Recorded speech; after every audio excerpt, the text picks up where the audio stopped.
Hey guys, Ash here, also known as the Asian Fan. I'm back today with a brand new video. In this video, I want to talk about why I think the love triangle between Lucas, Peyton, and Brooke from Winter Hill is the best love triangle to ever be written in teen drama history. And let's just say TV show history, since I'm going to take it that far. And if anyone who watches my channel know that I am probably the biggest Winter Hill fan to ever be born on this planet. I love Winter Hill more than anybody could ever imagine. I'm constantly watching the show. I'm currently on season 5. I'm near the end of it on a rewatch. The rewatch has been great. Season 5 has always been an amazing season, just like it was when I watched it for the first time all those years ago. But today, let's get straight into it and let's talk about this love triangle and what I loved about the love triangle between the three members. And then I'm going to talk about what I feel like that love triangle did for each couple, for Brooke and Peyton, and for Lucas and Brooke. So let's talk about the love triangle in general. I think the things that this love triangle did right was developing all three characters and their feelings towards each other. I think the love triangle was definitely really good for building all three characters. Love triangles now you don't really see with a third person who's trying to interfere in a relationship where their feelings necessarily come from, or how did this person quote unquote get feelings for the person who is their attraction or their their desire, what they crave for.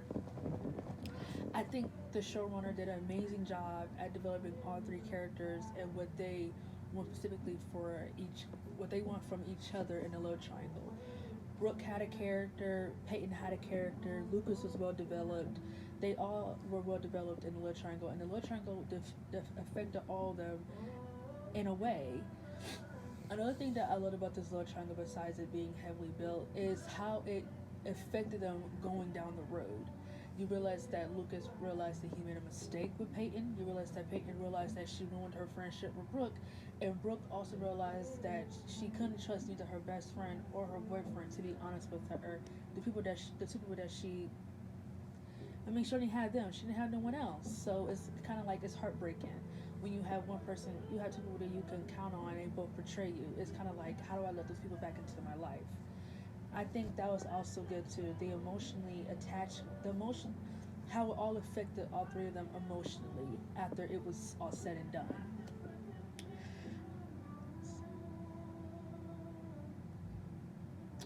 Oh, another thing too, and I think this is the biggest thing that I've always loved about lunch. And I go, sorry, I had to think about it because I didn't write this stuff down. Um, the one thing I think the last thing I loved about this little triangle is how consistent it was throughout the show. I loved how consistent it was. I always felt because when I first watched the show in season 1 and going on to season 2, I thought it was the end for Lucas and Peyton. I thought that we were just gonna get him and Brooke to the end because I feel like fans really loved him and Brooke. And I think anyone who watches my channel know how I feel about him and Brooke personally. I don't think they were in game. I don't think they were compatible together or sustainable. I do think Chad and Sophie had amazing chemistry. I do think they had amazing chemistry, and her and Lucas had their cute moments. But overall relationship, I don't think it was sustainable. I know a lot of people don't want to hear that, but it's really the truth. I love how consistent it was. I love how we constantly get running gags back to him and Peyton and their amazing brief love story. I mean, their brief love story and relationship that happened in season 1. I love how we get close to that. I love how we constantly see that Brooke is trying to compete with Peyton, even though that Lucas doesn't even have any feelings for her. I love how Brooke is trying to constantly compare herself to a brief ex-girlfriend that Lucas had, even though it wasn't. If you think about it, between him and Peyton, it never really reached anything too serious. But I think Brooke never once allowed herself to see that Lucas was constantly fighting for her love, not Peyton's. And I think that she was so insecure and so stuck in the past that she couldn't even allow herself to see that side of it. So I just love how consistent that aspect was. I also love how consistent that Peyton's feelings for Lucas was. That it's I've always loved how she tried dating other guys, but it never worked out because none of them were Lucas. Lucas, even though the relationship between her and Lucas might have been brief, it was something special. She said it herself. What they had was special, but they had to end it because of Brooke. Because Brooke was her best friend and she chose her best friend over a guy. Which another thing too that I think Brooke constantly overlooked is that Peyton gave up her feelings for Brooke. I mean, Peyton gave up her feelings for Lucas just so Brooke could have him. And I think Brooke never really allowed herself to see that aspect. But I also kind of really loved how that was very consistent in the show that the love triangle was always going to be there. We just had to be very patient to when it was going to come back.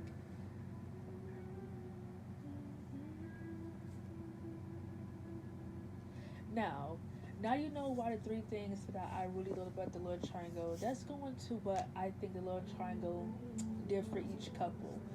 Let's start with Lucas and Brooke. And I'm gonna try my very best to keep this very brief because I've already explained in the past why I don't really like him or Brooke. But I think what this love triangle did for him and Brooke necessarily is to realize that this is a high school relationship. Him and Brooke were a high school relationship. I think that's the reason why I quote unquote never took it seriously as into something like it was gonna last forever. Like they never gave me like Nayli vibes. They always gave me like they're gonna keep breaking up and get back together because it's very high school relationship. I think her and Lucas were just not serious about each other like how the show tried to portray it. I don't think they really were serious about each other as much as the show tried to portray it. Um, and another thing too that I realized that I don't think a lot of fans realized in the first season is that the only reason why Lucas went out with Brooke is because Peyton told him that she didn't have feelings for him. I mean, think about it.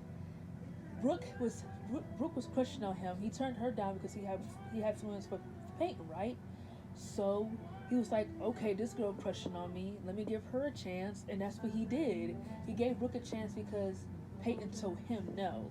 So you think about it, Brooke was always the second choice whenever it came there between whenever it was about Lucas, Peyton, and Brooke. She was always the second. She was always the second choice, which sucks. I can't even imagine what it's like being a footnote in someone else's love story.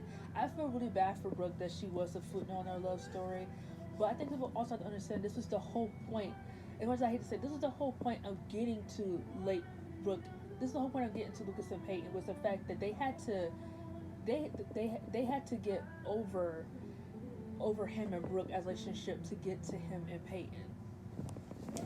And I think another thing that why the relationship also between Lucas and Brooke was a very good factor for Lil Chung was because we just got to see why it was very high school and why it was never a very long lasting relationship between the two of them and why it was just never going to work because like I'm not afraid to say it, Lucas did cheat. I'm not gonna count the kiss in season 3 as cheating. I know some of might see it as that, but me personally, I think Brooke was just being really petty. And even though the scene between Chad and Sophie was amazing, in at the wedding, I think I really want to sit down and analyze it with you guys because I feel like there were just a lot of things that I took differently from that argument. And I always feel like the writers constantly trying to make Brooke look like a victim, and I don't like that. I don't like the fact they make her like a victim when she really isn't. But I understand why she acts like a victim because she's been hurt by the same guy that he's saying that he loves her. And I do think Lucas did love her, but I don't think Lucas was in love with Brooke. And I think that's what it was with both of them. I don't think they were in love with each other. I think they just loved the idea of being with one another, but they weren't in love with each other. So with him and Brooke, I feel like it was just a lot of ups and downs, unsustainable, uncompatible, and I think that also helped the love triangle a little bit more in having them both realize that they just weren't meant for each other, and that leads me into my next point. Him and Peyton. I think him and Peyton are by far one of the best relationships to come from a teen drama show. I think the one thing I've always loved about him and Peyton is that it was always friendship first. It was never like that with him and Brooke. Him and Brooke never really in season 2, yeah, it was brief, but you could see how much the writers kind of rushed them becoming a couple again. Like, the friendship was cute, but if you really think about it, him and Peyton were friends from like 3 seasons, and even if it hell, even in season 4, they were still friends. I love the fact with them that it was always friendship first before feelings or before any selfishness. It was always friendship, and I feel like that's what him and Peyton just did better than him and Brooke, and it was the patientness. I feel like him and Peyton have more patience. I feel like him and Hillary have 10 times more chemistry than him and Sophie. And I think what the Lord Triangle did for Lucas and Peyton was give them realization that they were always meant for each other. It was just the time when he was with Brooke, that was never the perfect time. But when him and Brooke broke up for the final time in season 4, it was Peyton's time. It was her chance. She loved this guy harder. She loved him harder. She was there for him a lot. She was his friend through thick and thin. Accepting the fact that he wanted it to be platonic. Never once, never once ever confessed her feelings for him while he was with Brooke, ever, selfishly. And I think Peyton deserved to have her chance with Lucas. I think they deserved to end up together because I feel like they were a love story that was just in the making. The love story was just so patient and it had a lot of longevity. It was consistent, and I remember just crying when him and Peyton got together in episode 9 of season 4. I was thinking like, yes, yes, yes. I couldn't believe it took Lucas this long to realize that Peyton was always the one, not Brooke. And Peyton always fought for Lucas. Always. Ever since day one, she always fought for Lucas to realize her and notice her. I don't think Brooke ever once fought for Lucas. Lucas did all the fighting, all the proving to her, all of the you can trust me. He did all the reassuranceing. Brooke never once fought for Lucas' love. I don't think she, and that's another reason why I think she just didn't love him because it was just like, okay, she'll take him back. So you guys know how I feel about the Love Triangle. I think it's probably the best Love Triangle to ever be written. I don't think I see any other Love Triangle out up topping this one. I think this love triangle had everything it needs to be a love triangle. Um, I know there's I think a website that talks about how to make a perfect love triangle in a TV show. So I think I might look that up and just see whether or not if I agree with those points. So, anyways, thanks for listening to my video about this, and I'll see you guys next time with the next video. But anyways, thanks for supporting me, and let me see if you guys agree with my take on why this love triangle was successful.